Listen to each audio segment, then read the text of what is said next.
الحمد للہ الذی ذی العزت والعلا والصلاة والسلام علی سید الانبیاء شمس الضحیٰ بدر الدجا نور الہدا منبع الجود والعطا اما بعد اعوذ باللہ من الشیطان الرجیم بسم اللہ الرحمن الرحیم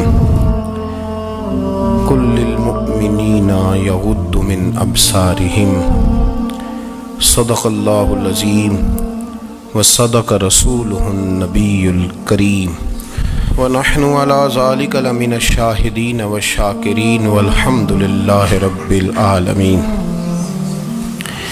ان اللہ وملائکتہ یصلون علی النبی یا ایہا الذین آمنوا صلوا علیہ وسلموا تسلیما الصلاة والسلام علیک یا سیدی یا رسول اللہ وعلی آلک واصحابک یا سیدی یا حبیب اللہ۔ تمام تعریفیں حمد و ثنا اللہ تبارک و تعالی کے لیے، درود و سلام نبی اکرم نور مجسم شفیع معظم آقا کل ختم رسول دانائے سبل احمد مجتبیٰ جناب حضرت محمد مصطفیٰ صلی اللہ تعالی علیہ وسلم کی ذات والا صفات کے لیے حمد و صلات کے بعد، اسلام فطرت کے عین مطابق دین ہے۔ نبی پاک صلی اللہ تعالی علیہ وسلم نے فرمایا ہے کہ میں اخلاق عالیہ کی تکمیل کرنے کے لیے دنیا میں آیا ہوں۔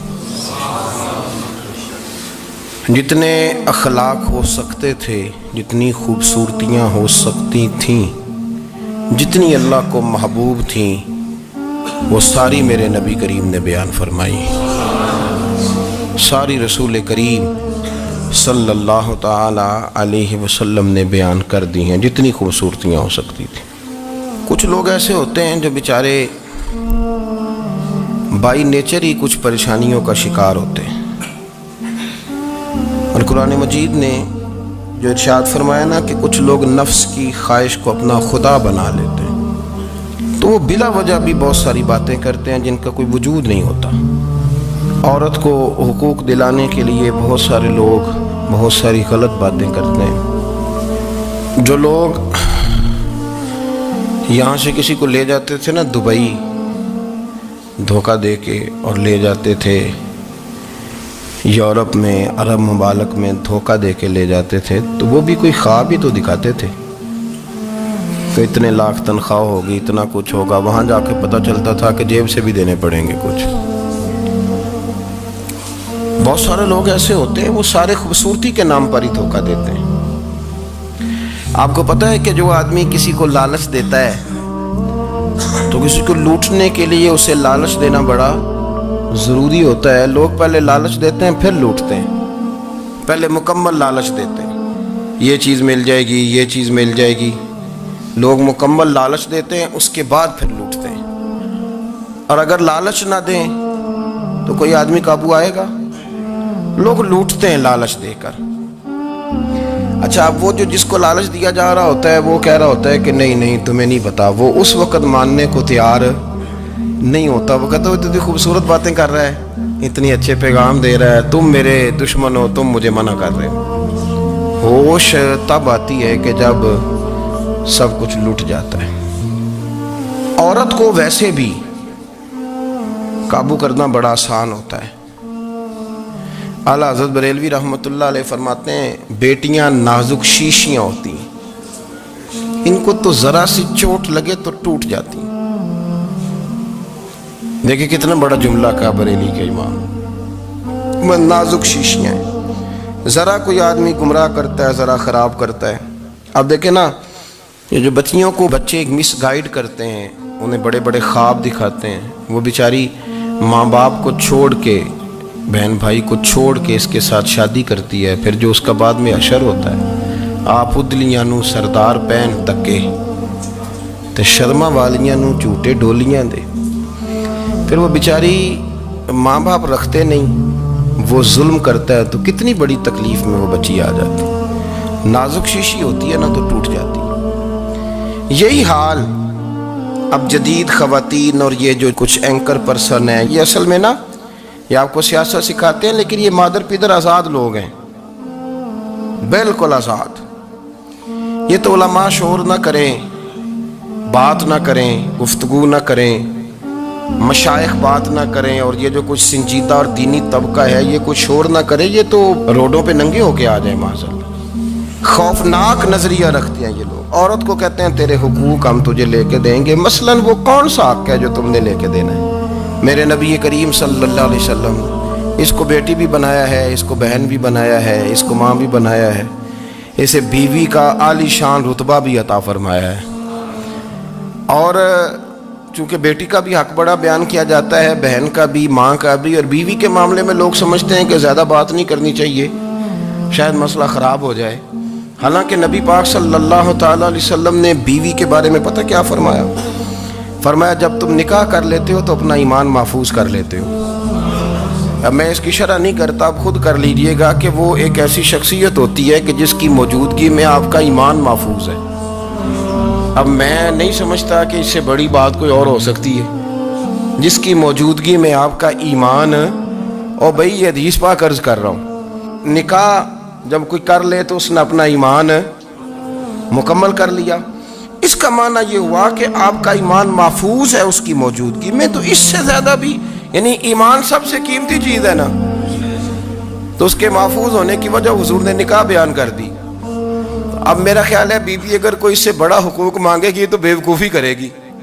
इतना बड़ा दर्जा नबी करीम ने उसे अता कर दिया, इतना बड़ा मकाम दे दिया कि तू खामद के ईमान के महफूज होने का ज़रिया बन गई है।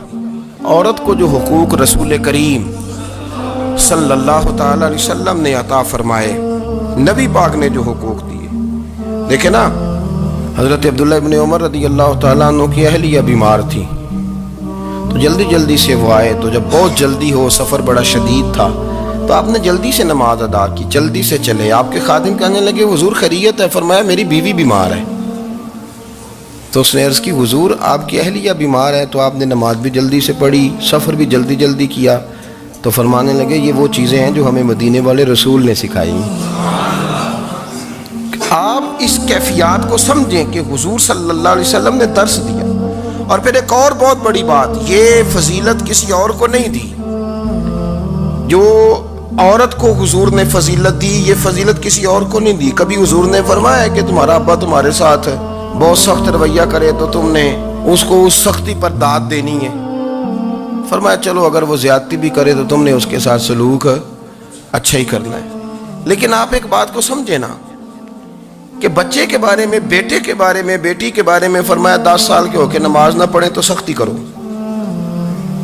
तुम्हारा डंडा भी लटकना चाहिए। बहुत सारी जगहों पे बहुत सारे लोगों के लिए सख्ती का हुक्म दिया, लेकिन औरत के लिए हुजूर ने जो जुमले कहे, असल में हम समझते हैं कि ये एक बात है, मशहूर हो गई है रवायत हदीस, तो बस इसके पस मंज़र पर और जुमलों के हुस्न पर शायद माज़अल्लाह गौर करने की ज़रूरत नहीं। ज़रा इस लफ्ज़ की तासीर पर गौर करें। हुजूर ने फरमाया औरत टेढ़ी पसली से पैदा की गई है, ये टेढ़ी है, इसको सीधा करने की कोशिश करोगे तो टूट जाएगी। तो हुजूर फिर हमारे लिए हुक्म क्या है? फरमाया जैसी है तुम इसी के साथ निभा करो।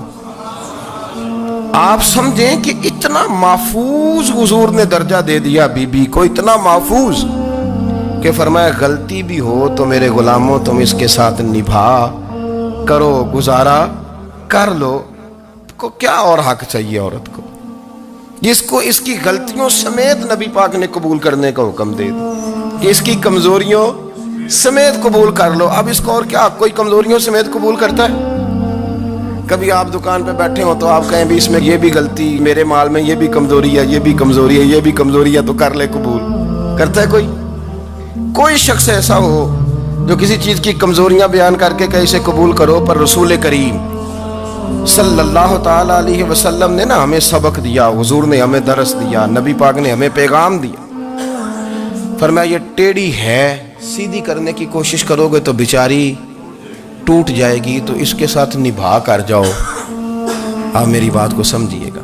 चले मैं इस पर एक और बुखारी मुस्लिम की हदीस पढ़ता हूँ। حضرت سلمان فارسی رضی اللہ تعالیٰ عنہ اور حضرت ابو دردہ کے درمیان بھائی چارہ تھا. مکے سے مدینے جب لوگ آئے تو حضور نے بھائی بھائی بنایا تھا. ان کے درمیان بھائی چارہ تھا تو ابھی پردے کی آیات نازل نہیں ہوئی تھیں تو لوگ ایک دوسرے کی طرف جاتے تھے. حضرت سلمان فارسی رضی اللہ تعالیٰ عنہ حضرت ابو دردہ رضی اللہ تعالیٰ عنہ کے گھر میں تشریف لے گئے تو دیکھا کہ ان کی بیوی بڑی غمگین بیٹھی ہیں. تو ہم نے فرمایا بہن کیا ہوا؟ تو کہنے لگی تمہارے بھائی کو دلچسپی کوئی نہیں رہی, ہر روز روزہ رکھ لیتا ہے اور ساری ساری رات نفل پڑھتا ہے. حضرت سلمان فارسی کہنے لگے ٹھیک ہے کر لیتے ہیں بندوبست. نماز دین ہے کہ نہیں؟ دین ہے نا یہ چیزیں.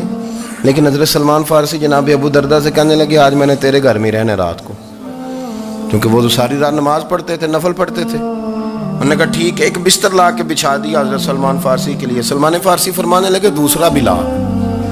کہا وہ کیا کرنا ہے؟ فرمانے لگے تو نے بھی سونا ہے, میں نے بھی سونا ہے, تو نے بھی سونا ہے. عشاء پڑھیں گے اور پھر دونوں سوئیں گے. کہا میں نے تو نماز پڑھنی ہے. فرمایا تہجد کے وقت اٹھ کے پڑھیں گے, اللہ کے رسول بھی رات آخری حصے میں جا کے نماز پڑھتے ہیں. ادھر ساتھ سنا لیا. وہ تھوڑی کو دیر سوئے, اب عادت تھی ساری رات اٹھنے کی, ذرا اٹھنے لگے بستر سے تو حضرت سلمان فارسی فرمایا چپ کر کے سو جا, وہ بڑی رات پڑی ہوئی, چپ کر کے سو جا. وہ لیٹ گئے, پھر اٹھنے لگے تو فرمایا سو جا چپ کر کے, بڑا ٹائم ہے. سحری کے وقت اٹھے, نفل پڑھے. ان کا ارادہ تھا روزہ رکھنے کا, تو فرمانے لگے کل رکھا تھا نا نفلی روزہ؟ جی رکھا تھا. پرسوں بھی رکھا تھا, ترسوں بھی رکھا تھا. فرمایا آج نہیں رکھنا, آج میں تیرا مہمان ہوں, سارا دن کٹھے مل کے روٹیاں کھائیں گے, آج نہیں روزہ رکھنا. سلا دیا. اب حضرت ابو دردہ رضی اللہ تعالیٰ عنہ کہہ تو کچھ نہ سکے, پر کہنے لگے سلمان تم پتہ تم کیا کر رہے ہو, نہ تم نے مجھے رات اٹھ کے زیادہ نفل پڑھنے دیے, سویرے روزہ نہیں رکھنے دیا. تو حضرت سلمان فارسی کہنے لگے کوئی لمبی بات تو نہیں نا, چلتے ہیں نا ابھی فجر میں مسجد نبی میں, تو نبی پاک کو بتاتے ہیں. سرکار دو عالم علیہ السلام کی خدمت میں تو اپنی بات کرنا, میں اپنی کروں گا. حضور نتیجے کا اعلان فرما دیں گے, بات طے ہو جائے گی. حاضر خدمت ہوئے, عرض کی یا رسول اللہ صلی اللہ تعالیٰ علیہ وسلم یہ ساری رات نفل پڑھتے ہیں, ہر روز روزہ رکھتے ہیں, ان کی اہلیہ غمگین بیٹھی ہیں, حکم فرمائیں. تو نبی پاک صلی اللہ علیہ وسلم نے فرمایا پھر ہوا کیا؟ یا رسول اللہ میں نے رات سلایا ہے, سحری میں اٹھایا ہے, سویرے روزہ نہیں رکھنے دیا. نبی پاک نے فرمایا سلمان فارسی نے ٹھیک کیا, سلمان فارسی نے ٹھیک کیا. پھر حضور نے فرمایا, نبی کریم نے فرمایا ابو دردہ تیرے اوپر اگر اللہ کا حق ہے, اس کے رسول کا حق ہے, دین کا حق ہے, تو فرمایا تیری آنکھ کا بھی تیرے اوپر حق ہے, تیرے وجود کا بھی تیرے اوپر حق ہے. یہ حضور نے فرمایا تیرے بچوں کا بھی تیرے اوپر حق ہے, تیری بیوی کا بھی تیرے اوپر حق. اس حق کو بھی سمجھے, حقوق اللہ بھی ہیں, پر تیری آنکھ کا بھی تیرے اوپر. کیا مانا کہ تیری آنکھ سونا چاہتی ہے تو اسے سلا بھی, تیرے وجود کا بھی تیرے اوپر حق. تو تیرا وجود آرام کرنا چاہتا ہے تو اسے آرام بھی کرا. اور پھر وہاں نبی پاک صلی اللہ علیہ وسلم نے فرمایا میں تم سب, سننا یہ لفظ حدیث کے, حضور نے اسی موقع پر فرمایا میں تم سب سے زیادہ اپنے رب کو جانتا ہوں اور میں تم سب سے بڑھ کر اپنے رب سے ڈرتا ہوں. حضور فرمانے لگے میں روزہ بھی رکھتا ہوں, افطار بھی کرتا ہوں, یعنی کبھی رکھتا ہوں اور کبھی نہیں رکھتا. فرمایا میں نفل بھی پڑھتا ہوں اور اپنی بیویوں کو وقت بھی دیتا ہوں. سرکار مسجد میں بھی آتے تھے, نواسوں کے ساتھ کھیلا بھی کرتے تھے, ان کے ساتھ پیار بھی کرتے تھے. تو اتنے بڑے حقوق حضور نے بیان فرمائے عورتوں کے کہ تمہاری بیوی کا بھی تمہارے اوپر. لو ایک حدیث بخاری کی اور یہاں بیان کر دیتا ہوں. ایک شخص نے آ کے عرض کی یا رسول اللہ صلی اللہ تعالی علیہ وسلم جہاد کے لیے تیاری ہو گئی ہے, صفیں بن رہی ہیں, مجاہدین کی تیاری ہے, تو میرا بھی نام لکھ دیا گیا ہے مجاہدوں کی لسٹ میں, لیکن یا رسول اللہ صلی اللہ تعالی علیہ وسلم میری بیوی نے حج کی تیاری کر لی ہے اور میرے دوستوں نے, صحابہ نے میرا نام مجاہدین کی لسٹ میں لکھ دیا, تو میرے لیے کیا حکم ہے؟ یہ بخاری مسلم ہے. تو نبی پاک صلی اللہ تعالی علیہ وسلم نے فرمایا جہاد پہ کوئی اور چلا جائے گا تو بیوی کے ساتھ حج کرنے جا, اسے محرم کی ضرورت ہے, وہ تیرے بغیر کیسے جائے گی؟ مجاہدین کو تو اور مجاہد مل جائے گا, پر تو اپنی بیوی کے ساتھ جانا. نبی پاک صلی اللہ علیہ وسلم نے مرد کو محافظ بنایا ہے, عورت کو مرد کا قیدی نہیں بنایا, بلکہ عورت کو حفاظت عطا کی اور مرد کو اس کا محافظ بنایا. اب بچیاں آزاد ہونا چاہتی ہیں, اور آزادی بھی وہ والی کہ جو بنیادی طور پر آزادی نہیں, فحاشی ہے. میں نے بہت پہلے کہا ہے کہ اسلام بیٹیوں کو قیمتی سمجھتا ہے. जिस बंदे के पास 20 तोले सोना हो वो चौक में लेके नहीं आता, वो कीमती चीज़ है, उसने छुपा के रखी होती है। तो जो नबी पाक सल्लल्लाहु अलैहि वसल्लम का कलमा पढ़ने वाले बीबियाँ, इस्लाम उन्हें कीमती समझता है। कहता है कि तुम कीमती हो, लिहाजा घर के अंदर रहो, तुम बाहर ना हो। लेकिन औरतें हैं कि उनको बिला वजह लोग ख़राब कर देते हैं और बिला वजह वो इस मुगालते का शिकार हो जाती हैं। अब आगे बढ़ते हैं। कुरान मजीद ने सूरह नूर की आयत नंबर 30 में कहा कि कुल लिल मुमिनीना यगुद्दु मिन अबसारिहिम, फरमाया कि ए महबूब अलैहिस्सलाम मोमिन मर्दों से कह दो कि अपनी नज़रें झुका के रखें, अपनी नज़रें। और अगली आयत में फरमाया वकुल लिल मुमिनाती यगुद्दुन मिन अबसारिहिन्ना, फरमाया कि ए महबूब मोमिन औरतों से भी कह दो कि अपनी नज़रें झुका। मर्द भी अपनी नज़र झुका के रखेगा औरत की तरफ, लेकिन ये सारी पाबंदी सिर्फ मर्द पर नहीं, औरत भी गैर महरम का चेहरा नहीं देखेगी, उस पर भी उसी तरह नज़र झुकाने का हुक्म है जिस तरह के वो हर दुकानदार को भाईजान कह के गुफ्तगू करने की उसको भी इजाज़त नहीं है कि वो भी वो समझे कि पाबंदी तो मर्द ने करनी थी, मैंने थोड़ी करनी थी।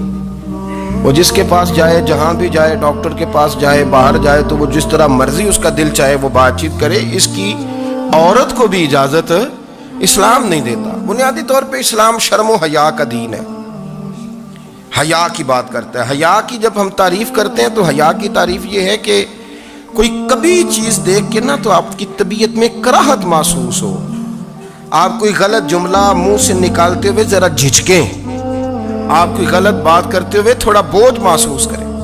हमारे यहाँ तेज़ी से फ़रोग पाया है बेहयाई ने। संगियों की महफिलें, यारों की महफिलें, उसमें गलीज़ गुफ्तगू होती है, इल्ला माशाअल्लाह। जिन दोस्तों को बड़ी पाक साफ गुफ्तगू करनी चाहिए, दोस्ती का रिश्ता बड़ा मुकद्दस रिश्ता है, जो यहाँ एक दूसरे से प्यार करेंगे जन्नत में भी इकट्ठे दाखिल किए जाएंगे। शर्त यह है कि प्यार अल्लाह रसूल की रज़ा के लिए हो, लेकिन उसके अंदर अगर आपकी गुफ्तगू कच्ची हो, कमज़ोर हो, फाशी वाली हो, उरियानी वाली हो। वो हमारे यहाँ तो अब इसको लोग फैशन समझते हैं, इसको मर्दानगी की अलामत समझते हैं कि वो जी सारी बातें जी वहाँ हो गई और जिसका जो जी चाहा उसने कहा। आप जब हया के दायरे में होते हैं तो आप खुद भी सुकून महसूस करते हैं। देखिए ना, आपको नींद सुकून से कहाँ आती है? जहाँ कमरा बंद हो, चारों जानिब दीवार है, ऊपर छत है, खाली दरवाज़ा भी खुला हुआ हो ना, तो जब बंदा सुकून लेना चाहता है तो कहता है यार ज़रा दरवाज़ा ज़रा बंद कर दो। वो अच्छी तरह अपने आप को छुपा लेता है ना हया के पर्दे में, तो अल्लाह उसे सुकून अता करता है। और जो उससे भी ज़्यादा ठंडी नींद में जाना चाहता है वो कहता है लाइट भी बंद कर दो। अब वो मुकम्मल तौर पे समझता है कि मैं चारों जानिब से छुप गया हूँ, अगर मैं खुल के भी सो जाऊँगा तो मेरा चूँकि पर्दा कायम है तो मुझे कोई दुश्वारी नहीं होगी। आप जब छुप जाते हैं, जब आप हया के अंदर सिमट जाते हैं, जब आप चादर के अंदर आ जाते हैं, तो आप बहुत सारी जगहों पे आसानी महसूस करते हैं। तो हया तो आपको सुकून देती है, हया तो दिल को राहत देती है। मैं बड़ी जिम्मेदारी से बात अर्ज करता हूँ, कुरान मजीद ने ना एक मकाम पे मजाक को, एक मजा होता है खुशतबी, वो नहीं मजाक, मजाक उड़ाना। कुरान पाक ने ना मजाक को एक जगह पे जाहिलों का तरीका भी करार दिया है। बनी इसराइल के लोगों से हजरत मूसा ने कहा कि गाय ज़िबा करो और एक टुकड़ा मकतूल को मारो, जिंदा होके खुद बता देगा मुझे किस बंदे ने कत्ल किया। तो कहने लगे आप हमारे साथ मजाक कर रहे हैं। तो कुरान मजीद कहता है कि हजरत सैयदना मूसा अलैहिस्सलाम फरमाने लगे आऊज़ु बिल्लाहि अन अकून मिनल जाहिलीन, फरमाने लगे मैं अल्लाह की पनाह मांगता हूँ कि मैं जाहिलों में से हो जाऊँ। ये मजाक करना तो जाहिलों का तरीका है। अगर आपकी जुबान से बेहयाई का जुमला निकल गया, अगर आपकी जुबान से बेहयाई का जुमला निकल गया, आपने कह दिया कि हम आजाद लोग हैं, जो मर्जी करेंगे, जो मर्जी कहेंगे, जो हमारा दिल में आएगा करेंगे, तो फिर तो लोग आपका वो हशर करेंगे कि आपसे बर्दाश्त ही नहीं होगा। जिसका लोग मजाक बना लेते हैं और जो मजाक बन जाता है फिर उसे कुछ जीने देता है। आप हया की चादर में छुपेंगे तो बचेंगे। अगर आपने अपना मजाक बनवा लिया ये कह के कि मैंने मर्जी करनी है, फिर याद रखना छुपने को जगह नहीं मिलेगी, फिर तकलीफ में आ जाएंगे, फिर बहुत बड़ी अजियत का शिकार हो जाएंगे। शर्म व हया, अरब के अंदर जो कवारी लड़कियां थी उनमें बड़ी हया होती थी। अल्हम्दुलिल्लाह मैं बड़े फ़ख्र से कहता हूँ कि मेरे पंजाब की, मेरे पाकिस्तान की बेटियां भी 20 दफ़ा उनका अब्बा कहे तेरी शादी करनी है तो वो आंख नहीं उठा पाती आज भी। ये तो वो चंद लोग हैं जो कहते हैं हम हाई क्लास हो गए, हमें नहीं पता कि वो रोशन ख्याल हो गए हैं कि रोगन ख्याल हो गए, पता नहीं किधर चले गए। वरना हमारी बेटियां आज भी जब उनसे उनका बाप, उनकी माँ बात करती है तेरी शादी की, तो वो तो शर्म के साथ पिछले से पिछले कमरे में छुपती हैं। ये अल्लाह ने फजल किया हुआ है इस मिल्लत पर। तो अरब की लड़की बड़ी हया वाली होती थी, उससे को बात करनी पड़ती थी तो 20 दफा बात की जाती, फिर भी वो औरत छुपती फिरती थी। हजरत आयशा सिद्दीका रदी अल्लाह ताला अन्हा फरमाने लगी, मेरे नबी पाक सल्लल्लाहु अलैहि वसल्लम अरब की कवारी लड़कियों से भी ज्यादा हया करने वाले। कादी एजाज मालकी ने, शेख अब्दुल हक मुहद्दिस देलवी ने, दीगर बुजुर्ग जो सीरत निगार गुजरे, उन्होंने लिखा है कि नबी पाक सल्लल्लाहु अलैहि वसल्लम के अंदर 100 मर्दों से ज्यादा ताकत थी, 100 मर्दों से ज्यादा ताकत। अब जो बात कहने लगा हूं, जो नतीजा देने लगा हूं, उस पर खास तवज्जो आप फरमाएंगे। जरा फिक्री तौर पर, नजरियाती तौर पर एक चीज को समझिए। हम समझते हैं कि जवान लड़का है जी जो मर्जी करे, उम्र है जी। आप जरा बात पर गौर कीजिएगा कि हुजूर सल्लल्लाहु अलैहि वसल्लम में ताकत 100 मर्दों से ज्यादा है और हया कवारी लड़कियों से भी ज्यादा है। जरा इस बात का तकाबुली जायजा कीजिएगा कि ताकत 100 मर्द से ज्यादा है लेकिन हया कवारी लड़की से भी ज्यादा है। इसका माना ये हुआ कि जिस टहनी को फल ज्यादा लग जाते हैं वो झुका करती। तो हया तो हुस्न है, हया तो आपको पाक साफ करेगा, हया तो आपको निराला करेगा, अनोखा करेगा। वो हमारे एक दानिशवर है, उन्होंने मजमून लिखा, कई बातें बड़ी पसंद आती हैं। वो कहते हैं कि मेरी अहलिया, उनको भी किसी ने ना मिस गाइड कर दिया था, हालांकि अच्छी खातून है, किसी ने मिस गाइड कर दिया। तो वो भी समाजी और वेलफेयर और ये ख़वातीन को शौक़ होता ना बनने का, तो वो भी समाज के अंदर अच्छा मकाम तलाश करने के मूड में आ गई। तो कई एक दिन जाना था तो बड़ी बन संवर के मेरे साथ वो गाड़ी में बैठ गई। तो मैं गाड़ी में, औरतों को ये भी मसला होता है ना कि हमारी तारीफ़ करो, तो कई दफ़ा बाद मर्दों बेचारों को झूठ बोलना पड़ता है, तो ज़बरदस्ती कराती है ना जी।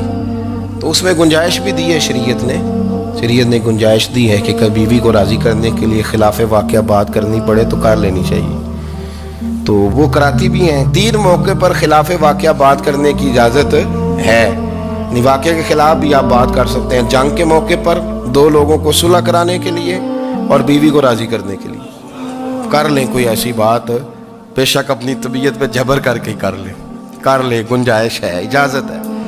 तो वो कहते हैं जब वो गाड़ी में मेरे साथ बैठी बन संवर के, तो वो तकाजा करने लगी कि मैंने मतलब बड़े अच्छे कपड़े पहने हैं पर आपने तवज्जो नहीं कराई।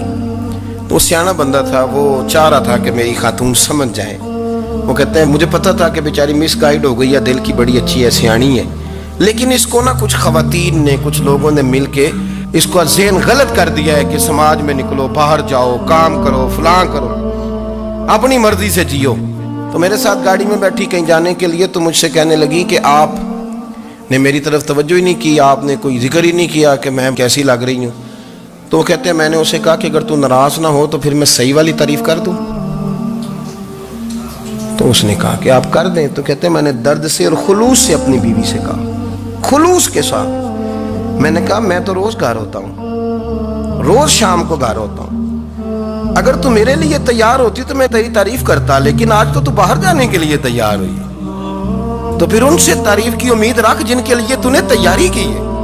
मेरे लिए तैयारी करती तो मैं तो हर शाम तेरे पास होता हूँ। कहते हो मेरे लफ्जों में दर्द था तो वो भी रो पड़ी और कहने लगी आप गाड़ी रोक दें, मुझे बाहर जाके किसी को राजी नहीं करना, मैंने उसे राजी करना है जिसको रब करीम ने मेरा शौहर बनाया और मेरे लिए मुंतखब किया है मेरे माँ बाप को। मैं वापस लौटती हूँ। ये एक पहलू है सुलगता हुआ, इसको समझा जाए।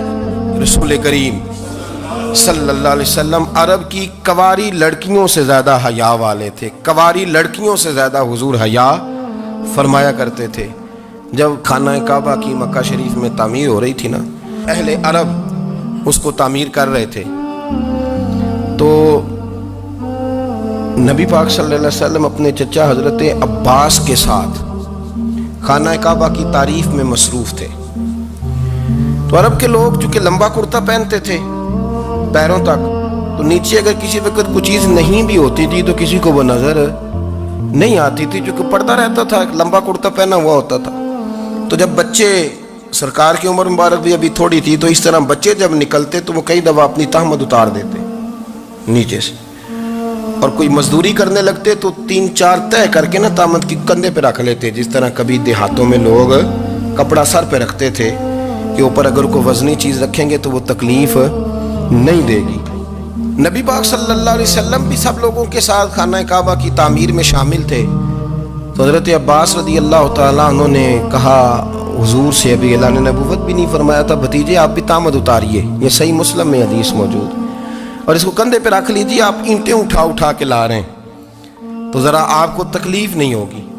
تو سرکار دو عالم صلی اللہ علیہ وسلم سے یہ بات کہی، اور پھر جلدی سے حضور کی تہمت کو نکال کے نا، حالانکہ لمبا کرتا پہنا ہوا ہے، تو وہ جیسے ہی ان کے کندھے پہ رکھا اینٹیں رکھنے کے لیے، تو سرکار تو زمین پہ گر گئے، بے ہوش ہو گئے، آنکھیں آسمان کی طرف، اور پھر حضور پکار رہے ہیں آزاری آزاری آزاری، میرا تہمت دے دو، میرا تہمت دے دو. کبھی کوئی شخص اس وجہ سے بھی بے ہوش ہوا ہے کہ میرے وجود سے کپڑا اتر گیا ہے؟ حالانکہ سرکار پر وہ بے ہوشی بھی نبی پاک کا وہ جو غلبہ ہے نا شرم و حیا کا، اس کی وجہ سے ہو. ورنہ تو حضور فرماتے ہیں کہ میری آنکھیں سو جاتی ہیں، دل تو میرا اس عالم میں بھی جاگتا رہتا ہے. تو سرکار زمین پہ تشریف لے آئے، آنکھیں میرا تہمت دے دو، میرا تہمت دے دو. تو جلدی سے انہوں نے تہمت دیا تو حضور نے باندھ لیا. پھر طبیعت مبارک میں تسلی ہوئی.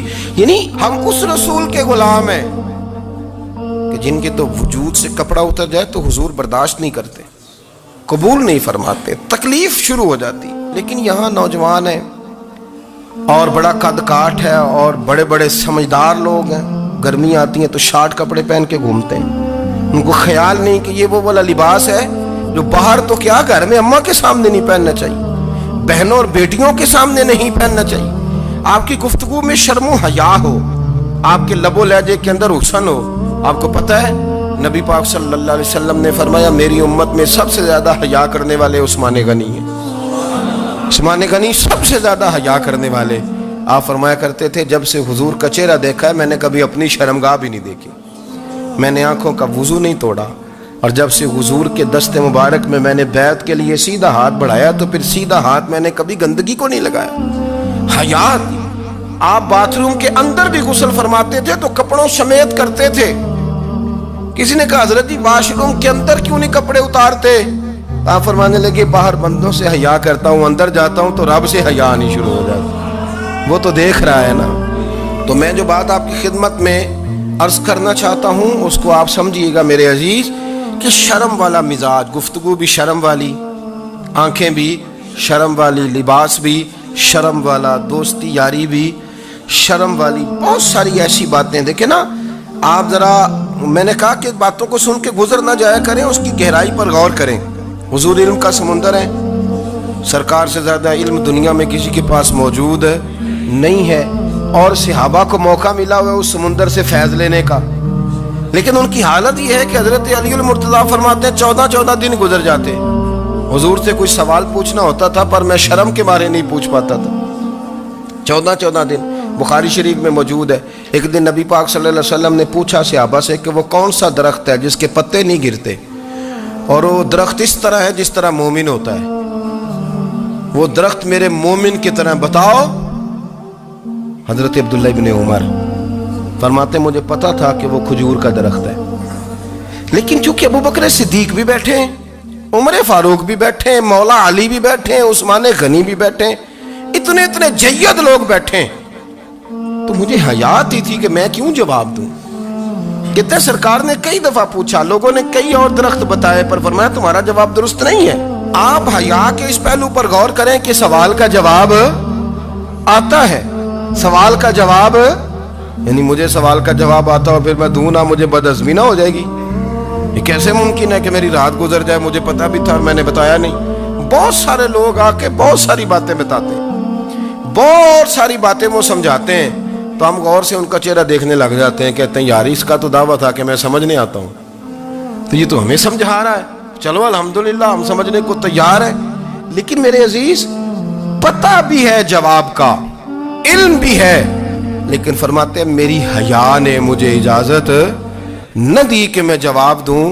आप फरमाते हैं फिर हुजूर से सहाबा ने अर्ज की कि या रसूलल्लाह आप ही बता दें वो दरख्त कौन सा है। तो हुजूर ने फरमाया भाई वो खजूर का दरख्त है। तो आप फरमाते हैं मैं दिल ही दिल में कह रहा था कि अल्हम्दुलिल्लाह मेरा जवाब दुरुस्त है, हालांकि मैंने जवाब दिया ही नहीं। तो लफ्ज़ों में हया, जुमलों में हया, आंखों में हया, उठने में हया, बैठने में हया, चलने में हया एक खूबसूरत हुस्न है। और नबी पाक सल्लल्लाहु अलैहि वसल्लम ने फरमाया जब तू बेहया हो जाए ना फिर तू आज़ाद है, फिर तू जो मर्जी का, फिर तू जो। इसलिए बुजुर्ग जब किसी को बेहया कहते थे ना,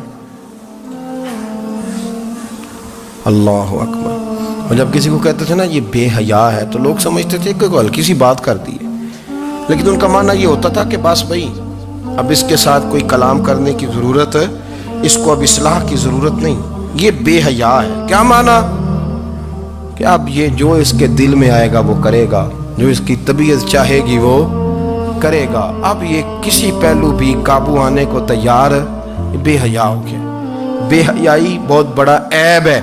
और जो लोग कहते हैं कि हमें बिल्कुल आज़ादी होनी चाहिए, हमारा अपना जिस्म है तो हमारी अपनी मर्जी चलेगी। एक वज़ीर साहब हैं, पता नहीं मैं उनको जानता तो नहीं, उन्होंने सेनेट में तकरीर की है, मैंने उनकी बात सुनी है।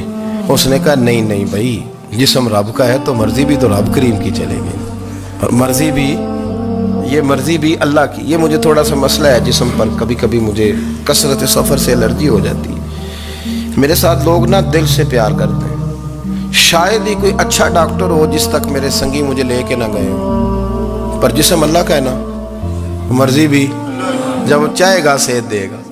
क्यों कच्चे कामों में लोग पड़ गए, क्यों गलत लोग सोच में पड़ जाते हैं, ये उसी का है। और जब वो चाहेगा, आप इस बात को अच्छे तरीके से समझ लें कि जो अपनी मर्जी चौकों चौराहों में कर रहे होते हैं ना, जो मर्जी गंदमंद, वो जानवर होते हैं, वो जानवर होते हैं जो ना चौक देखते हैं, ना गली देखते हैं, ना उन्हें पता होता है कि जगह कौन सी है। वो इंसान, मैंने कह दिया जो मैंने कहना था, मैंने कह दिया, वो जानवर होते हैं। और जो कुछ इंसान होते हैं ना, उनके अंदर कुछ ना कुछ फिर शर्म हया भी होती है।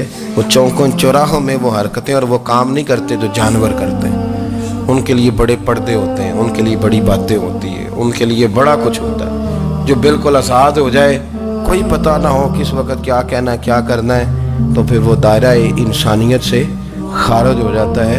हम आपको क्या दावत दें, आप तो वो बातें कर रहे हैं जो इस्लाम का इंसानियत के हक़ में भी ठीक नहीं। आप तो वो वाली बातें कर रहे हैं जिनका इंसानियत भी तकाजा नहीं करती कि ये बातें होनी चाहिए। लेकिन एक बात, मैं तो जज्बाती नहीं होता, मैं बड़े गौर से चीज़ों को देखता हूँ, सुनता हूँ। और ना मैं उन मौसमी मेंढकों की, वो मुझे राहत साहब कहने लगे जी बड़े बड़े मौलवी एक बंदे के साथ बैठे हुए होते थे और वो रोज़े में बड़े बड़े दरस देता था, तो वो भी फलानी फलानी हरकतें कर रहा है। तो मैंने कहा हमने तो पुराना कहा था कि मौसमी मेंढक है, तो पुराने कह रहे हैं कि अदाकार है, तो वो जहाँ कास्ट करेंगे वहाँ वो अदाकारी करेगा। आप किसी मजहबी जगह कर लें तो वहाँ कर लेगा, कहीं और जगह करेंगे तो हम तो पुराना कह रहे हैं। तो किसी को कभी समझ आती है तो किसी को कभी और जगह जाके समझ आती है। हम इन लोगों से परेशान नहीं होते, क्यों? सुन ले, कोई मायूसी नहीं, इनके अंदर जितना जोर है वो लगाएं। ये मुल्क बना है रसूलुल्लाह के नाम पे, ये अल्लाह ने तोहफा दिया है उम्मत मुस्लिमा को, ये नबी पाक के नाम पे बना है। तो यहाँ झंडा भी वही वाला बुलंद होना है जो मदीने वाले रसूल का झंडा है, और यहाँ वही काम चलेगा जो नबी पाक ने बयान फरमाया। तो इस तरह कई लोग आते हैं, वो शोर शार करते हैं, चले जाते हैं। इतने ना परेशान हुआ करें, बहुत सारे लोग तो बेचारे इस काबिल भी नहीं है कि उनका नाम लिया जाए। मतलब इतना हम उनको अहमियत दे दें, उनका जिक्र करें, उनका नाम लें, उनकी बात करें, वो बेचारे इस काबिल ही नहीं है, मतलब स्टेटस ही नहीं है हमारा। इतने फारग हैं हम कि अब जो बंदा आएगा कहानी छेड़ेगा तो हम छेड़ जाएंगे। और भाई अल्लाह का फजल है, अल्हम्दुलिल्लाह ताला, लोगों ने बड़ा शोर किया और बड़े ज़माने से दुनिया शोर कर रही है, पर अल्लाह के घर मस्जिदें भरी हुई हैं, मस्जिदें भरी हुई हैं। हमारी बेटियां पर्दे करती हैं, पर्दे को पसंद करती हैं, वो हिजाब में रहती हैं, वो समझती हैं कि हमारा असल हुस्न क्या है। तो ये प्रोपेगेंडा पुराना चला आ रहा है, इसका अल्लाह के फजल से उम्मत मुस्लिमा पे न कभी असर हुआ है और न कभी होगा इंशाअल्लाह। अल्लाह ताला हमें हक पर इस्तकामत अता फरमाए।